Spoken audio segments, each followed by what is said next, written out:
एक मोठी अपडेट येते महाड कोर्टातनं, कारण पोलिसांनी 7 दिवसांची कोठडी मागितलेली आहे। काही क्षणामध्ये या संदर्भात निर्णय अपेक्षित आहे। अत्यंत मोठी बातमी येते कारण आता सुनावणी सुरू आहे, प्रक्रिया सुरू आहे।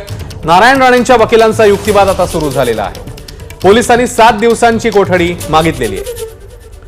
अमोल मोरे आपल्याला ताजे अपडेट्स देतील। अमोल, काय घडतंय कोर्टामध्ये? अश्विन, सध्या पाटील म्हणून जे न्यायाधीश यांच्या समोर ही सुनावणी सुरू आहे। दोन्ही बाजूकडून युक्तिवाद केला जातोय। जे सरकारी वकील आहेत, राणेंचे वकील आहेत, त्या ठिकाणी हजर आहेत आणि आता सध्याच्या घडीला जे अपडेट्स मिळतात काही वेळापूर्वीची, त्यानुसार पोलिसांनी 7 दिवसाची पोलीस कस्टडी मागितलेली आहे आणि सुनावणी सुरू आहे। आणि या सुनावणीनंतर ज्यावेळेला जज निर्णय देतील त्यानंतरच नेमकं राणेंच्या बाबतीत काय ठरतंय हे आपल्याला कळेल। अश्विन, अमोल, या सगळ्या संदर्भातले ताजे अपडेट्स वेळोवेळी जाणून घेतच राहू। तुर्तास धन्यवाद। नवनाथकडे जाऊया। नवनाथ, जसं आता अमोलने सांगितलं की काही क्षणात निर्णय अपेक्षित आहे, मात्र पोलिसांनी कोठडी मागितली आहे 7 दिवसांची। दोन्ही बाजूंचं म्हणणं कोर्टासमोर मांडलं जात आहे। पोलिसांकडनं जसं म्हटलं जातं की 7 दिवसांची पोलीस कोठडी मागितली गेली आहे। त्याच्यानंतर आता नारायण राणे यांचे वकील निकम आहेत, ते देखील आपलं म्हणणं मांडतायत की या सगळ्या प्रकरणामध्ये 7 दिवसाच्या पोलीस कोठडीची गरज नाही, ते वक्तव्य आहे। आणि या सगळ्या संदर्भात कोर्टामध्ये प्रक्रिया सुरू आहे। दोन्ही बाजूंचा युक्तिवाद सुरू आहे आणि या युक्तिवादानंतर दोन्ही बाजूचा युक्तिवाद ऐकून घेतल्यानंतर न्यायाधीश आपलं म्हणणं मांडतील आणि त्याच्यानंतर नारायण राणे यांना जामीन मिळणार की त्यांना आजची रात्र तुरुंगात काढावी लागणार ते बघावं लागेल।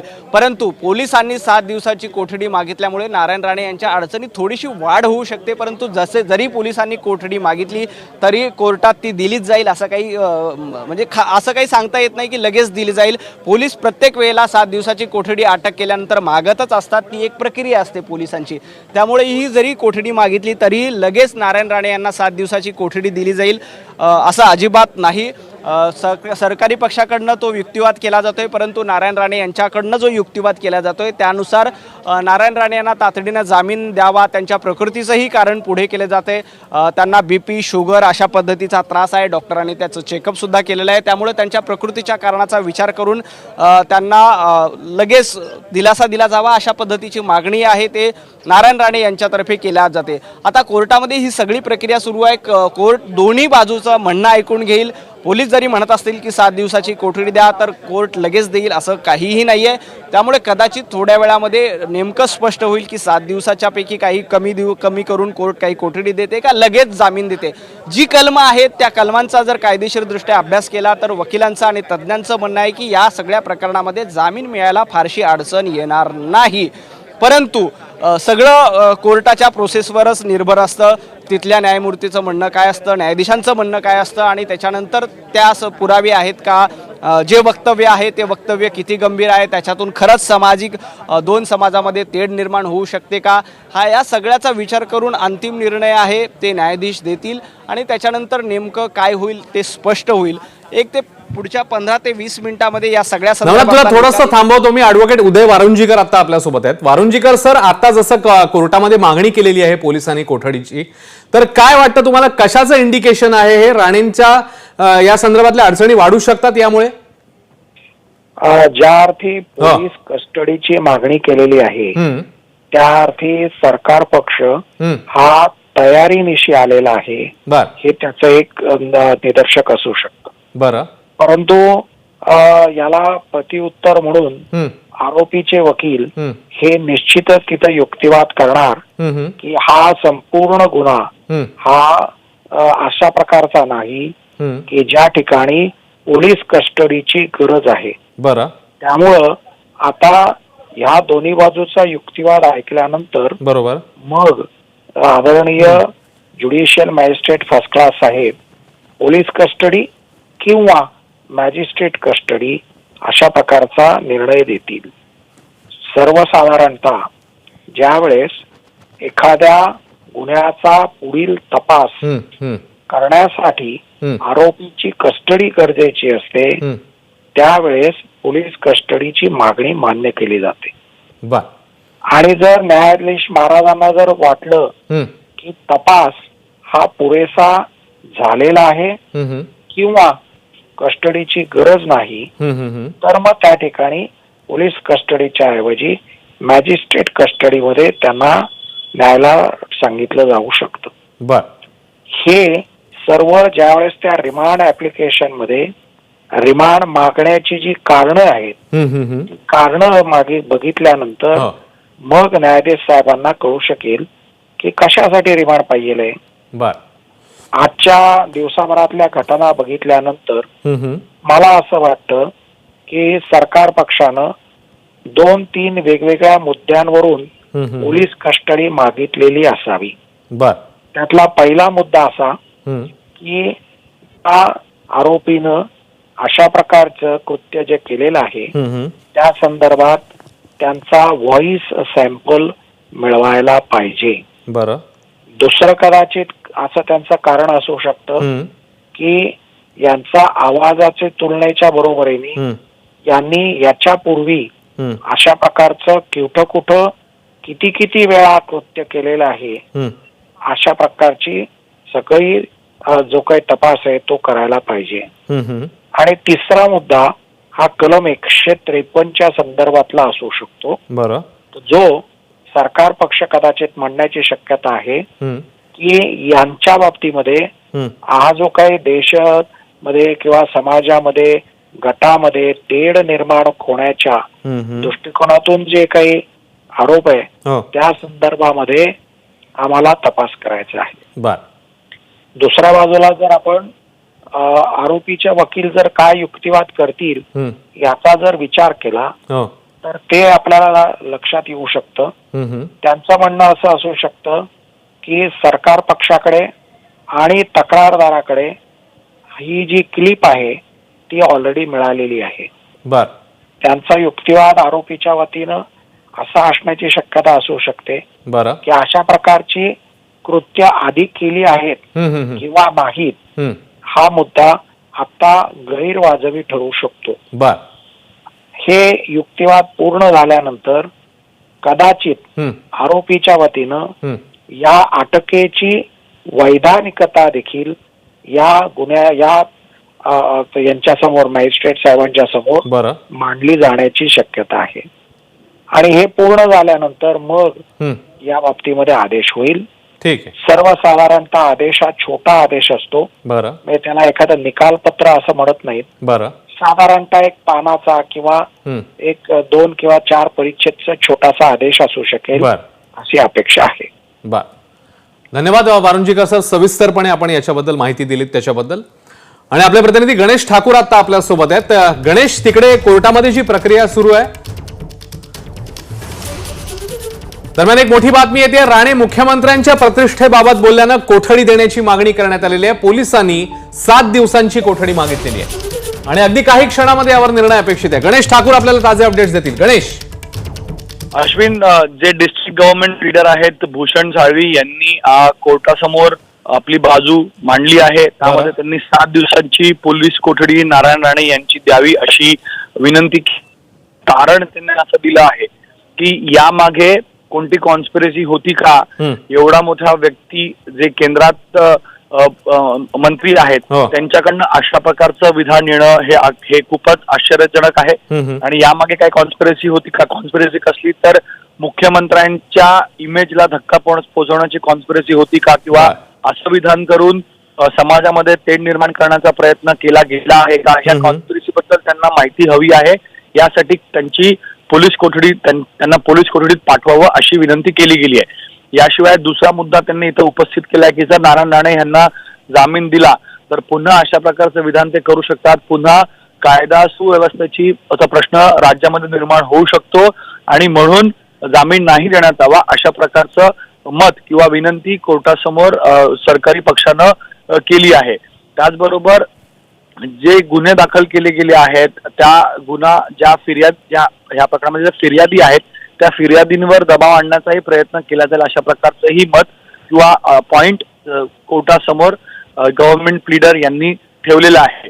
7 दिवसांची कोठडी द्या अशा प्रकारची मागणी केली आहे.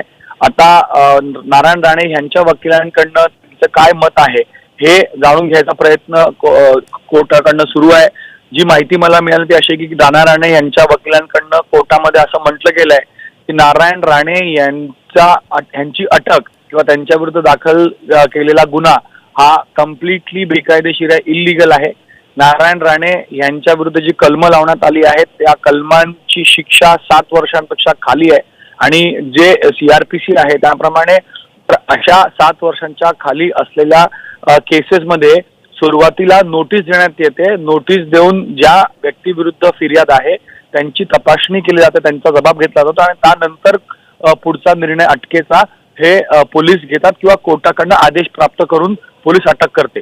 तर अशा परिस्थितीमध्ये ज्या या केसेसमध्ये देखील जी कलमं लावली आहेत ती देखील 7 वर्षापेक्षा खाली आहेत. तर इथं नोटीस का दिली गेली नाही, तडकाफडकी अटक का गेली आणि ही अटक बेकायदेशीर आहे असं राणे यांच्या वकिलांनी आता कोर्टात युक्तिवाद सुरू केला आहे. त्यांचा युक्तिवाद झाल्यानंतर जे कोर्ट आपला फैसला देतील, जे जज पाटील आहेत ते आपला फैसला देतील. मात्र नारायण राणे यांची 7 दिवसांची कोठडी मागितली आहे. कायदा सुव्यवस्थेची परिस्थिती पुन्हा निर्माण होऊ शकते, त्यांना जामीन दिलं तर एक कॉन्स्पिरसी होती का मुख्यमंत्री यांच्या इमेजला धक्का पोहोचवण्याची किंवा असं विधान करून समाजामध्ये तेढ निर्माण करण्याची अशी कॉन्स्पिरसी होती का? आता कॉन्स्पिरसीमध्ये कोण कोण सामील आहेत या सगळ्या बाबींवर पोलिसांना तपास करायचा आहे, म्हणून कोठडी द्यावी अशा प्रकारची विनंती माननीय न्यायालयासमोर सरकारी पक्षाकडनं करण्यात आली आहे. आता नारायण राणे यांच्या वकिलांकडनं बाजू ठेवली जाते, युक्तिवाद केला जातोय. त्यानंतर थोड्याच वेळात कोर्टाकडनं फैसला येईल. जसं उदय वारुंजीकरांनी स्पष्ट केलं की अशा प्रकार मॅजिस्ट्रेट कोर्टाकडनं छोटीशी ऑर्डर येईल की किती दिवसांची कोठडी मिळते का नाही मिळते किंवा जामीन दिला जातो. तर आता कोर्टावर अवलंबून. गणेश, तू आपल्या सोबतच राहा. सध्याची ही ताजी दृश्य आहेत जेव्हा आपल्याला आपण बघतोय की नितेश राणे बाहेर आलेले आहेत. नवनाथ बन यांच्याकडे पुन्हा एकदा जाऊया. नवनाथ, नितेश राणे कोर्टातली सुनावणी सुरू असताना बाहेर आलेले आहे. कोर्टामध्ये अद्यापही सुनावणी सुरू आहे, परंतु नितेश राणे हे गेटवर आलेले आहेत. मला वाटतं नारायण राणे यांची काही औषधं आहेत ती घेऊन जाण्यासाठी नितेश राणे आलेले आहेत आणि ती सगळी औषधं ती कोर्टामध्ये घेऊन जात आहेत आणि आणखी काही कागदपत्र आहेत तेही कोर्टासमोर सादर करण्यासाठी ते घेऊन जात आहेत. आणि नितेश राणे हे कोर्टाच्या गेटवर आलेले. आतमध्ये सुनावणी सुरू असताना नितेश राणे बाहेर आल्यामुळं नेमकं काय होतं हे कळायला मार्ग नाही. नितेश राणेंच्याशी बोलण्याचाही आपण प्रयत्न करूया, परंतु पोलिसांचं बॅरिकेटिंग आहे त्यामुळे नेमकं त्यांच्यापर्यंत आपल्याला पोहोचता येत नाही. आतमध्ये जसं आपले सहकारी गणेश ठाकूर यांनी सांगितलं की नारायण राणे यांच्या 7 दिवसाच्या कोठडीची मागणी केली आहे, परंतु दुसरीकडे नारायण राणेंचा वरील जो गुन्हा आहे तो तसा 7 वर्षापेक्षा कमी शिक्षेचा आहे. त्यामुळे या सगळ्या प्रकरणामध्ये तातडीनं अटकेची गरज नव्हती.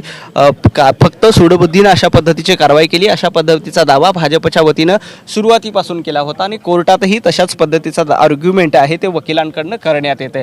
परंतु सरकारी पक्षाकडनं मुख्यमंत्र्यांच्या पदाची गरिमा जी आहे, मुख्यमंत्रीपद हे खूप मोठं असतं, घटनात्मक असतं आणि त्या पदाचा अवमान केला गेला असा दावा सरकारी पक्षाकडनं केला गेला. तर दुसरीकडे सूडबुद्धीनं कारवाई केली जाते अशा पद्धतीचा दावा भाजपच्या पक्षाकडनं केला जात आहे. त्यामुळे या दोन्ही बाजूची सुनावणी पूर्ण झाल्यानंतरच आपले न्यायाधीश पाटील आहेत ते या संदर्भातला अंतिम निकाल देतील. आणि नेमकं काय होणार कोर्टामध्ये याची सगळ्यांना उत्सुकता आहे. माध्यमांची सुद्धा बाहेर गर्दी आहे, भाजपचे कार्यकर्ते सुद्धा बाहेर ताटकळत उभे आहेत. राणे कुटुंबी असतील, नितेश राणे असतील, निलेश राणे आहेत, त्या सगळ्यांना प्रतीक्षा आहे की नेमकं नारायण राणे यांच्याबद्दलचा काय निर्णय होणार. त्यांना आजची रात्र ही पोलिसांच्या सोबत घालावी लागणार की त्यांना जामीन मिळणार, या सगळ्याची उत्सुकता आहे. अगदी काही वेळामध्ये या सगळ्या संदर्भातला निर्णय येणं अपेक्षित आहे. अश्विन, नक्कीच नवनाथ, तू तिकडे बारकाईने लक्ष ठेवून राहा. दरम्यान ही थेट दृश्य आहेत महाड कोर्ट परिसरातली, जेव्हा की नितेश राणे तिकडे आतमध्ये सुनावणी सुरू आहे, प्रक्रिया सुरू आहे आणि नितेश राणे इकडे गेट पर्यंत आलेले आहेत. जसं आपले प्रतिनिधी नवनाथ यांनी सांगितलं, काही कागदपत्र आणि काही औषधं कदाचित ते घेण्यासाठी आलेले आहेत असंही कळतंय. आणि ही थेट दृश्य तिकडे सुनावणी सुरू आहे महाड कोर्टामध्ये आणि महाड कोर्ट परिसरात त्या गेटवर आलेले आहेत आता नितेश राणे. अवघ्या काही मिनिटात आपल्याला हे कळणं अपेक्षित आहे की नेमका काय निर्णय येतो. मात्र तत्पूर्वी सुनावणी सुरू असतानाच अर्ध्यावरच नितेश राणे बाहेर आलेले आहेत आणि नितेश राणे आता कागदपत्र आणि कदाचित काही औषधं आतमध्ये घेऊन जात आहेत असं आपल्याला कळतंय, जसं आपल्या प्रतिनिधींनी आपल्याला सांगितलं. माध्यमांची प्रचंड गर्दी इकडे, कारण नेमकं काय होणार या कोर्टाच्या सुनावणीमध्ये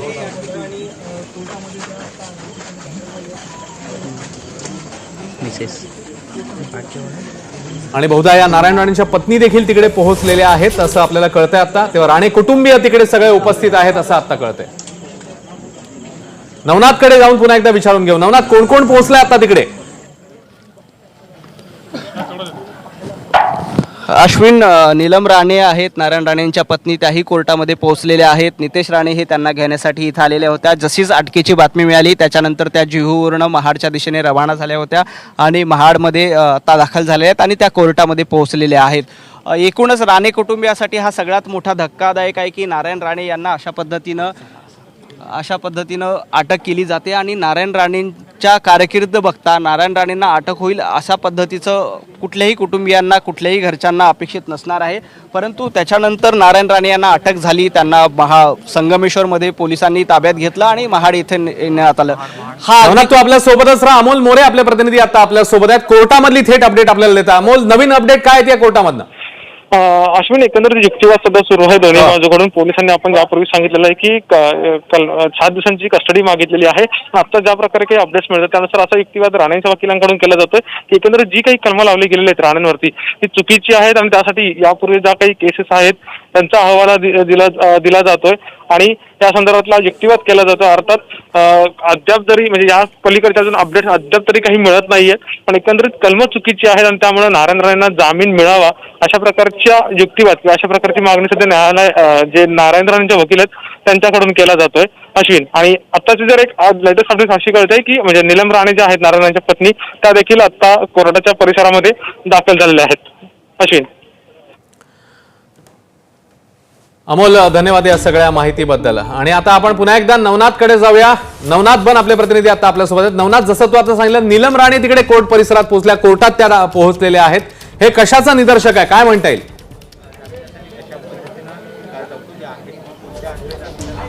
अश्विन, एखाद्या नेत्याला, राजकीय नेत्यांना अटक होते आणि त्याच्यानंतर हा सगळा हाय व्होल्टेज ड्रामा निघतं. अशा सगळ्या परिस्थितीमध्ये त्यांचे कुटुंबीय जवळ असणं अपेक्षित असतं आणि त्याच्यामुळेच नारायण राणे यांच्या पत्नी नीलम राणे इथे पोहोचलेल्या. आपल्या सगळ्यांना माहिती आहे की नीलम राणे ह्या कायम नारायण राणेंची साथ देत असतात. वेगवेगळ्या घटनांमध्ये त्या उपस्थित. आता दिल्लीमध्ये जेव्हा शपथविधी झाला तेव्हाही त्या तिथे पोहोचल्या होत्या आणि एक भावनिक क्षण राणे कुटुंबियांसाठी आहे की अशा पद्धतीची अटक त्यांना होते. खरं तर यात्रेसाठी नारायण राणे निघाले होते, जनआशीर्वाद घेऊन लोकांचे आशीर्वाद घ्यावेत, लोकांना मोदी सरकारनं केलेलं काम सांगावं यासाठी नारायण राणे घराच्या बाहेर निघाले होते. परंतु महाडमध्ये त्यांनी जे वक्तव्य केलं त्या वक्तव्याचे पडसाद महाराष्ट्रभर उमटले आणि त्याच्यानंतर नारायण राणे यांच्या विरोधात गुन्हा दाखल झाला. ही सगळी प्रक्रिया घडत असताना नारायण राणे यांचे सगळे कुटुंबीय जुहू या निवासस्थानी होते. आज सकाळी शिवसेनेच्या, युवा सेनेच्या कार्यकर्त्यांनी जुहू या निवासस्थानी एक मोर्चा काढण्याचा प्रयत्न केला. त्या ठिकाणी आंदोलन सुद्धा झालं, त्याला हिंसक वळण मिळालं. ह्या सगळ्या हाय व्होल्टेज ड्रामा घडत असताना नारायण राणे यांचे दोन्ही मुलं नितेश राणे आणि निलेश राणे हे सुरुवातीपासून या जनआशीर्वाद यात्रेमध्ये सोबत आहेत. परंतु आता नीलम राणे देखील या ठिकाणी पोहोचलेले आहेत. तर एका कुटुंबियांसाठी म्हणजे आपल्या पतीला साथ देण्यासाठी अशा संकटाच्या काळामध्ये सोबत असलं पाहिजे याच भावनेतनं संपूर्ण राणे कुटुंब आता एकवटलं आहे, एकत्र आलेलं आहे. भाजपच्या वतीनं असं सांगण्यात आलं की नारायण राणे यांची पुढची यात्रा व्हायची की नाही व्हायची या सगळ्याचा निर्णय राणे कुटुंबियांशी चर्चा करून केला जाईल. कारण नारायण राणे यांची प्रकृती आहे, नारायण राणे यांना बीपीचा त्रास आहे, नारायण राणे यांना शुगरचा सुद्धा त्रास आहे आणि 70च्या आसपास नारायण राणे यांचं वय आहे. या वयामध्ये अशा पद्धतीनं नारायण राणे यांना पोलिसांनी ताब्यात घेतलं आणि ही सगळी हाय व्होल्टेज ड्रामा मिळाला, हा सगळी प्रक्रिया झाली.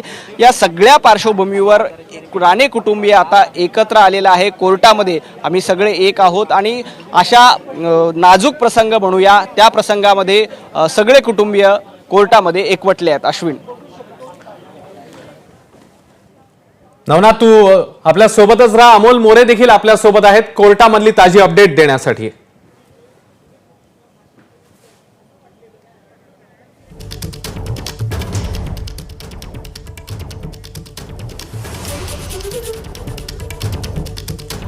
तेव्हा कोर्टामधली एक अपडेट येते त्यानुसार सरकारी वकिलांनी असा विचारणा केलेली आहे की नारायण राणे एक जबाबदार व्यक्ती आहेत, मग तरी देखील ते बेजबाबदारीने का वागले असा प्रश्न उपस्थित करण्यात आलेला आहे कोर्टामध्ये.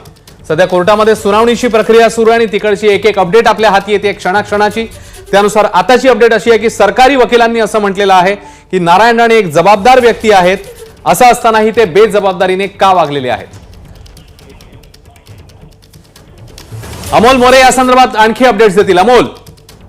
अश्विन, एकंदरीत मागच्या 15 ते 20 मिनिटांपेक्षा देखील अधिक कालावधी लोटलेला आणि अद्याप देखील हा युक्तिवाद सुरू आहे आणि एकंदरीत सरकारी वकील असतील राणे यांच्याकडे युक्तिवाद केला जातोय आणि यासाठी सरकारी व्यक्तींचं असं देखील जे वकील आहेत त्यांचं असं म्हणणं आहे की नारायण राणे हे जबाबदार व्यक्ती आहेत आणि त्यांच्यावर अशा प्रकारचं वक्तव्य नेमकं झालंच कसं.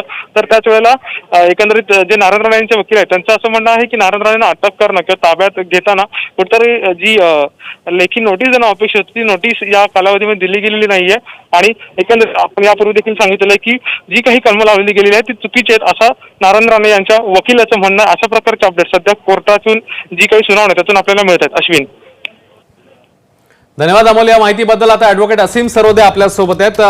असीम सरोदेजी, आपण ही सुनावणीची सगळी प्रक्रिया बघतोय. पोलिसांनी 7 दिवसांची कोठडी मागणं, मग त्याच्यानंतर राणेंच्या बाजूने असा युक्तिवाद होणे की मुळात कलमच चुकीची आहेत आणि त्यानंतर आता पुन्हा एकदा सरकारी वकिलांचं म्हणणं आहे की राणे जबाबदार व्यक्ती आहेत, मग ते बेजबाबदारीने का वागले. काय वाटतं तुम्हाला, कशा प्रकारे या सुनावणीची पुढचे टप्पे जे आहेत ते पार होतील?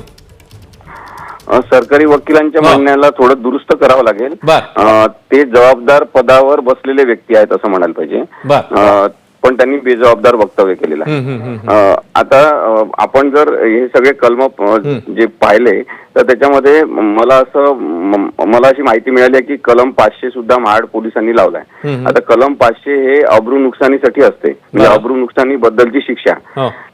अब्रू नुकसानी बद्दलच्या शिक्षेचं कलम लावणं हे मुळात चुकीचं आहे, कारण की ज्यांची अब्रू नुकसानी केलेली आहे त्यांनी त्या संदर्भातली तक्रार करणं किंवा केस दाखल करणं हे अपेक्षित असते. म्हणजे जर उद्धव ठाकरेंची अब्रू नुकसानी झाली असेल तर त्यांनीच त्याबद्दल तक्रार दाखल करायला पाहिजे. कोणीही इतर व्यक्ती शिवसेनेचे पदाधिकारी म्हणून आम्ही आमचा अपमान झालेला आहे असं म्हणू शकत नाही. त्यामुळे कदाचित त्या कलमाबद्दल आपण ते चुकीचं लावलंय असं म्हणू शकतो, पण इतर कलम जे आहेत ते व्यवस्थित आणि आवश्यक तेच लावलेले आहेत असं माझं स्पष्ट मत आहे. बरं, पण मग एकूण जी कलमं त्यांना लावण्यात आलेली आहेत ते बघता काय वाटतं तुम्हाला, संबंधित व्यक्तीवर अशी कलमं लागलेली असतील तर काय प्रावधान आहे या कोर्टाच्या सगळ्या प्रक्रियेमध्ये? गुन्ह्याची व्याप्ती किंवा गुन्ह्याची खोली आपण ज्याला म्हणतो ती जर आपण लक्षात घेतली तर त्यांनी जे केलेलं वक्तव्य आहे त्याच्यानंतर इमिजिएट रिएक्शन ही समाजामध्ये तेढ निर्माण होणं, समाजामध्ये भांडणं वाढणं, मारामाऱ्या होणं असं काही झालेलं नाहीये. जेव्हा त्यांना अटक झाली त्याच्यानंतर हे वक्तव्य अनेकांना माहीत झालं आणि त्याच्यानंतर पक्षापक्षांचे भांडणं सुरू झालेले आहेत. तर या सगळ्या पार्श्वभूमीवर जे कलम लावलेले आहेत त्याला अनुसरून काही विशिष्ट अटी आणि शर्ती त्यांच्यावर लादून महाडचं न्यायालय नारायण राणेंना जामीन देण्याची शक्यता आहे असं माझं मत आहे. धन्यवाद असीम सरोदेजी, आपण सविस्तरपणे या सगळ्याबद्दल विश्लेषण केलं त्याच्याबद्दल. अमोल मोरे आपल्या सोबत आहेत आता कोर्टातली अपडेट द्यायला. अमोल.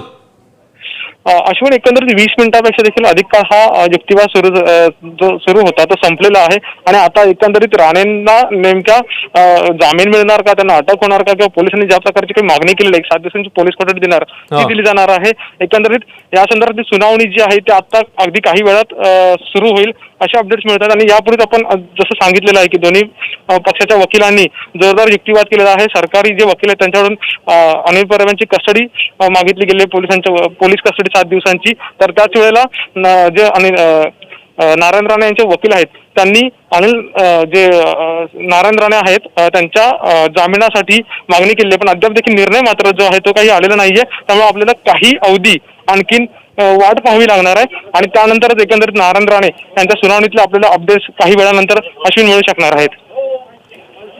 अमोल, तू आपल्या सोबतच राहा. आणखी ताजी अपडेट घेण्यासाठी नवनाथकडे जाऊया. आता नवनाथ, युक्तिवाद संपला असं कळतंय, तुझ्याकडे काय माहिती आहे?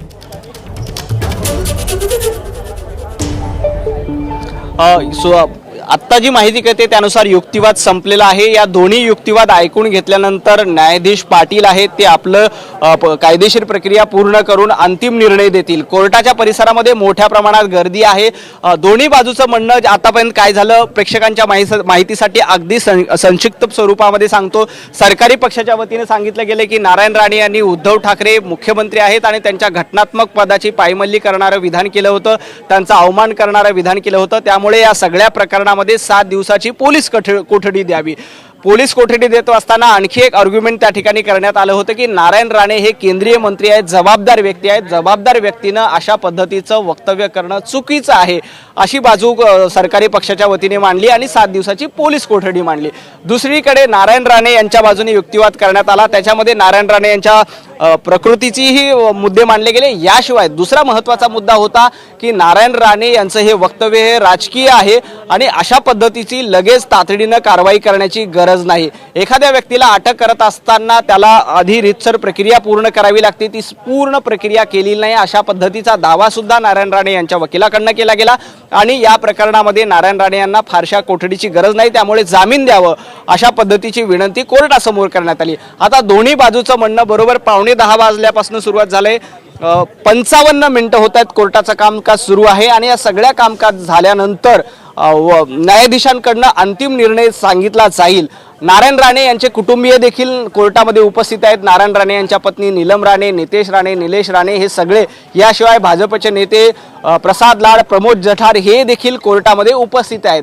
जर का सोबतच राहा, गणेश ठाकूर यांच्याकडे आता ताजी अपडेट आहे, कारण राणेंच्या वकिलांचं आणखी एक म्हणणं समोर आलेलं आहे। गणेश आपल्याला त्याबद्दल सांगतील। गणेश, अश्विन, एक मोठी अपडेट आहे। या अपडेटनुसार राणेंच्या वकिलांनी युक्तिवाद करताना 2 प्रमुख मुद्दे कोर्टासमोर उपस्थित केले आहेत। एक म्हणजे या जो गुन्हा दाखल केला गेला आहे त्यामध्ये जे कलम दाखल केले गेले त्यापैकी 2 कलम 153 आणि 505 हे दोन्ही कलम या केसमध्ये ऍप्लिकेबल होत नाही, म्हणजे ते लागू होऊ शकत नाहीत। चुकीची कलम लावली आहेत आणि ही चुकीची कलम लावून पोलीस कोठडी मागण्याचं काम सरकारी पक्ष करत आहे, ते चुकीचं आहे असं राणेंच्या वकिलांनी आता कोर्टात युक्तिवाद करताना म्हटलंय। याशिवाय राणेंच्या वकिलांचं असंही म्हणणं आहे की जे सेक्शन्स अप्लाय केले आहेत त्या सेक्शन नुसार पोलीस कोठडी नाही देण्यात यावी आणि पोलीस कोठडीची गरज नाहीये। त्याचं कारण असं आहे की कोणतीही रिकव्हरी नारायण राणे यांच्याकडनं करायची नाहीये किंवा कोणतंही दुसरं स्टेटमेंट त्यांच्याकडनं घ्यायचं नाहीये। 7 वर्षाखालीची शिक्षा आहे, म्हणून आपण बेल मंजूर करावं आणि पोलीस कोठडी त्यांची नाही द्यावी अशा प्रकारचे युक्तिवाद कोर्टामध्ये राणेंच्या वकिलांकडनं केला गेला आहे। आता हे 2 मुख्य पॉइंट आहेत। 153A जी कलम आहे ते प्रोव्होकेट करणं, म्हणजेच समाजामध्ये कायदा सुव्यवस्थेची परिस्थिती निर्माण करणं किंवा तेढ निर्माण करण्यासाठी असं आक्षेपार्ह विधान करणं किंवा प्रोव्होकेटिंग विधान करणं, ज्याने समाजामधील लोक जे आहेत ते रस्त्यावरती उतरू शकतील किंवा कायदा सुव्यवस्थेची परिस्थिती निर्माण होऊ शकते असं स्टेटमेंट केलं गेलं आणि त्यामुळे खरोखर परिस्थिती हाताबाहेर गेली।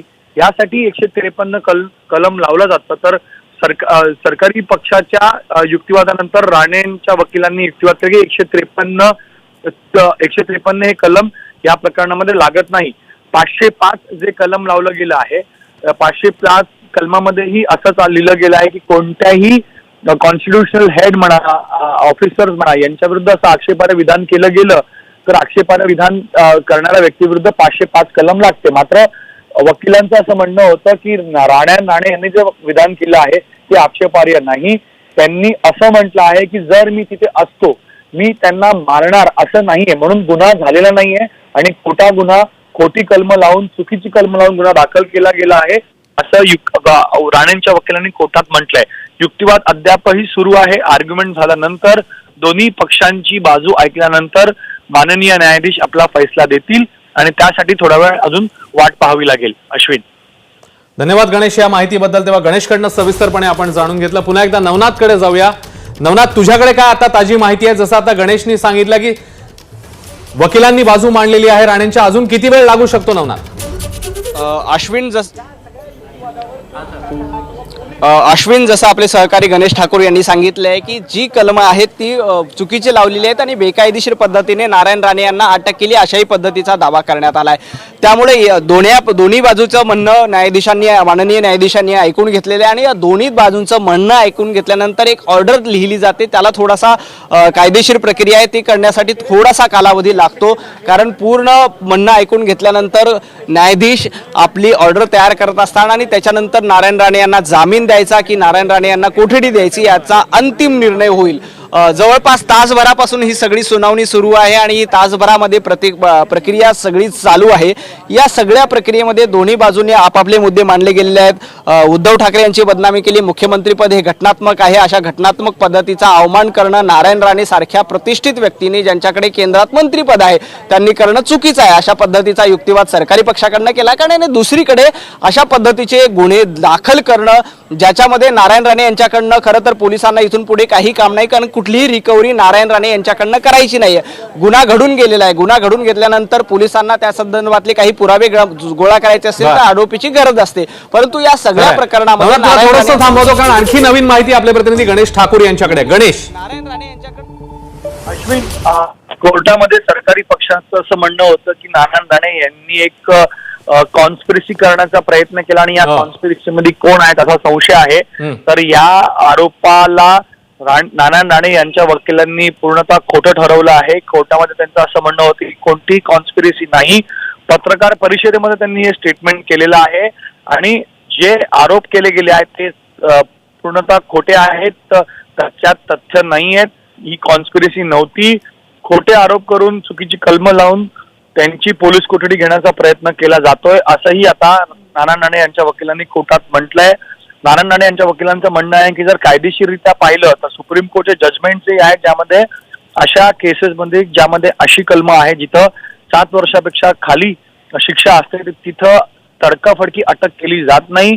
नारायण राणे हे केंद्रीय मंत्री आहेत, कॅबिनेट मिनिस्टर आहेत, अशा मोठ्या व्यक्ती, जबाबदार व्यक्ती विरुद्ध अशी ही कारवाई करणं एका सीझन आरोपी सारखं हे सूडबुद्धीनं केलं गेलंय किंवा विंडिक्टिव्हली केलं गेलंय असेही कोर्टामध्ये नारायण राणे यांच्या वकिलांनी सांगितलेलं आहे। त्याचबरोबर नारायण राणे यांच्या वकिलांनी नारायण राणे विरुद्ध शिवसेना संघर्षाचाही कुठेतरी उल्लेख केला आहे की मागील अनेक वर्षांपासून पॉलिटिकल रायव्हलरी असलेले हे दोन नेते आहेत किंवा नारायण राणे आणि शिवसेना यांच्यातली पॉलिटिकल रायव्हलरी सांगण्याचा प्रयत्न केला की पॉलिटिकल रायव्हलरीमुळे नारायण राणे यांच्या विरुद्ध हा गुन्हा दाखल केला गेला आणि त्यांना अटक करण्याची कारवाई केली गेली। तर आता राणेंचे वकील हे पूर्णतः प्रयत्न करतायत की बेकायदेशीर अटक आहे, कायद्याचा भंग केला गेला आहे। नारायण राणे यांच्या तब्येतीबद्दलही कोर्टासमोर माहिती दिली जाते की नारायण राणे यांची मेडिकल हिस्ट्री राहिली आहे। आज दुपारी जे घडलं जे प्रसारमाध्यमांनी समोर दाखवलं की नारायण राणे यांना चेकअप करण्यासाठी आले डॉक्टर यांनी ब्लड प्रेशर लेवल सांगितलं होतं, त्याचाही आता इथं युक्तिवादामध्ये त्याचाही उल्लेख केला गेला आहे जेणेकरून मेडिकल ग्राउंडवरती तरी जामीन त्यांना मिळावा अशा प्रकारचाही प्रयत्न आता नारायण राणे यांच्या वकिलांकडनं होतोय। म्हणून आता कोणते ग्राउंड माननीय न्यायाधीशांकडनं मान्य होतात हे आता पाहावं लागेल। जामीन मिळतं का त्यांना आज पोलीस कोठडीमध्ये राहावं लागतं, पोलीस कोठडी मिळते हे थोड्याच वेळातच अश्विन स्पष्ट होईल। नक्कीच गणेश, तू आपल्या सोबतच राहा। जसं आता गणेशने सांगितलं की मेडिकल ग्राउंड वैद्यकीय निकषावर देखील आता कोर्टामध्ये वकिलांनी जी ती बाजू मांडलेली आहे आणि त्या आधारे देखील जामीन मिळतो का या प्रकारे आता प्रयत्न सुरू झाल्याचं देखील समोर येते। तेव्हा युक्तिवाद कोर्टामध्ये करण्यात आलेल्या दोन्ही बाजूंनी आणि आता प्रतीक्षा आहे ती निकालाची, नेमका काय निर्णय येतो याकडे सगळ्यांचं लक्ष आहे। कारण वेगवेगळे युक्तिवाद झालेले होते। सगळ्यात सुरुवातीला पोलिसांनी 7 दिवसांची कोठडी मागितली, त्यानंतर नारायण राणेंच्या वकिलांनी युक्तिवाद केला की या जी कलम लावण्यात आलेली तीच मुळात चुकीची आहेत आणि यासाठी 7 दिवसांच्या कोठडीची गरज नाहीये। त्याच्यानंतर पुन्हा एकदा आणखी काही युक्तिवाद देखील करण्यात आले। पण आपण पुन्हा एकदा नवनाथकडे जाणार आहोत अधिक अपडेट घेण्यासाठी। नवनाथ, आत्ता काय ताजी माहिती मिळते? आत्ताची अपडेट आहे की न्यायाधीशांनी दोन्ही बाजूची सुनावणी ऐकून घेतली आणि ते आपले ऑर्डर टाईप करत आहेत। कुठल्याही क्षणी अंतिम निर्णय येऊ शकतो। कोर्टामध्ये जे सूत्र उपस्थित आहेत त्यांच्या माहितीनुसार ऑर्डर टाईप करण्याची पूर्ण प्रक्रिया सुरू झालेली आहे। अगदी काही क्षणामध्ये या संदर्भातला अंतिम निर्णय आहे तो पुढे आपल्या सगळ्यांच्या माहितीसाठी येऊ शकतो। सगळ्या महाराष्ट्राला उत्सुकता आहे की नारायण राणे यांना आजची रात्र तुरुंगात घालावी लागणार, पोलिसांसोबत घालावी लागणार की नारायण राणे यांना आज जामीन मिळतो। आत्ता थोड्या वेळापूर्वी दोन्ही बाजूंचं म्हणणं ऐकून घेतलेलं आहे। दोन्ही बाजूंचं म्हणणं ऐकून घेतल्यानंतर न्यायाधीश आपलं भूमिका मांडत आहेत आणि ऑर्डर आहे जी आहे ती ऑर्डर टायपिंगची प्रक्रिया सुरू आहे। आता नारायण राणे यांना बेल असेल तर कदाचित आपल्याला थोड्याच वेळात त्या संदर्भातलीही माहिती मिळेल आणि जर का त्यांची बेल नाकारली, त्यांना आजची रात्र तुरुंगामध्ये घालावी लागली तर त्याही बद्दलचे अपडेट अगदी काही क्षणामध्ये येऊ शकतात। गेल्या एका तासाभरापासून जवळपास एक तू आपल्या तासाभरापासून- सोबतच राहा. पुन्हा एकदा गणेशकडे जाऊया. गणेशकडे काहीतरी नवीन माहिती आहे. पुन्हा एकदा गणेश, काय नवीन अपडेट आहे आता? अश्विन, ऑर्डर डिक्टेशन आहे जसं नवनाथने सांगितलं, आणि आता थोड्याच वेळात फैसलाही येईल. मोठा ऑर्डर नसेल, जे ग्राउंड दिले गेले आहेत का जो युक्तिवाद करताना जे ग्राउंड दोन्ही पक्षांकडनं ठेवले गेलेत त्याचा उल्लेख केला जाईल, आणि कोणते ग्राउंड मान्य केले आहेत आणि कोणते ग्राउंड नाही हेही त्यामध्ये त्यांच्याकडनं नमूद केलं असं वाटतंय. थोड्याच वेळात फैसला येईल की नारायण राणे यांना जामीन मिळतंय का त्यांना पोलीस कोठडी मिळते. अश्विन, गणेश, जसा तू सांगितलंस, आता वैद्यकीय ग्राउंड अर्थात वैद्यकीय निकषावर देखील वकिलांनी या ठिकाणी युक्तिवाद केलेला आहे, त्यामुळे तोही एक महत्वाचा मुद्दा ठरू शकतो निर्णयामध्ये. अगदी बरोबर अश्विन, कारण सगळ्या बाजूंना न्यायाधीशांसमोर ठेवूनच जामीन मागितला जाऊ शकतो, ते त्यांना स्पष्ट माहिती आहे. मेडिकल हिस्ट्री राहिली आहे त्यांचंही तसं आहे, तर त्याला पाहता त्यांनी हे पोलीस कोठडीची गरज नाही, कारण रिकव्हरी होत नाही. त्याचबरोबर त्यांना पोलीस कोठडीत ठेवलं तर त्यांना मेडिकल अटेन्शनची गरज लागेल, आणि म्हणून त्यांना पोलीस कोठडी नाही देण्यात यावी. काय काय आज घडलं, किती ब्लड प्रेशर लेवल होतं, शुगर लेवल तपासणी करू दिली नाही, ह्या सगळ्या बाबींबद्दल न्यायाधीशांना माहिती दिली गेली आहे नारायण राणे यांच्या वकिलांकडनं. म्हणून सगळे ग्राउंड, एकतर लिगल रेमेडीज जे आहेत किंवा लिगल ग्राउंड जे आहेत ते समोर ठेवले गेले. त्यानंतर कशा प्रकारे त्यांना जो उपचार हवा होता किंवा जे मेडिकल अटेन्शन हवं होतं ते त्यांना दिलं गेलं नाही. तर नारायण राणे यांना जर पोलीस कोठडीत ठेवलं तर त्यांना धोका होऊ शकतो, त्यांच्या मेडिकल किंवा हेल्थ कंडिशनला धोका होऊ शकतो, असंही कोर्टासमोर वकिलांकडनं सांगण्यात आलं. तर वकिलांनी सर्वथा प्रयत्न केले आहेत की नारायण राणे यांना जामीन मिळावा. त्याचबरोबर सरकारी पक्षानं देखील कॉन्स्पिरसीचा उल्लेख करत नारायण राणे यांची कस्टडी मागितली आहे की यामध्ये आणखी कोण कोण लोक आहेत त्यांनी नारायण राणे यांच्या कॉन्स्पिरसीमध्ये सामील आहेत, तो संशय आहे, त्या संशयाबद्दल माहिती घेण्याचा प्रयत्न पोलिसांना करायचा आहे, आणि यासाठी पोलीस कोठडी द्यावी असंही कोर्टासमोर सरकारी पक्षाने म्हटलंय. म्हणून थोड्याच वेळात ते स्पष्ट होईल की जामीन मिळतं का त्यांना पोलीस कोठडी मिळते. अश्विन, खरंय गणेश, जसं तू सांगतोस, काही क्षणांची प्रतीक्षा आहे आता, आणि काही वेळामध्येच आपल्याला हे स्पष्ट होणार आहे की नेमका कोर्टाचा निर्णय काय येतो.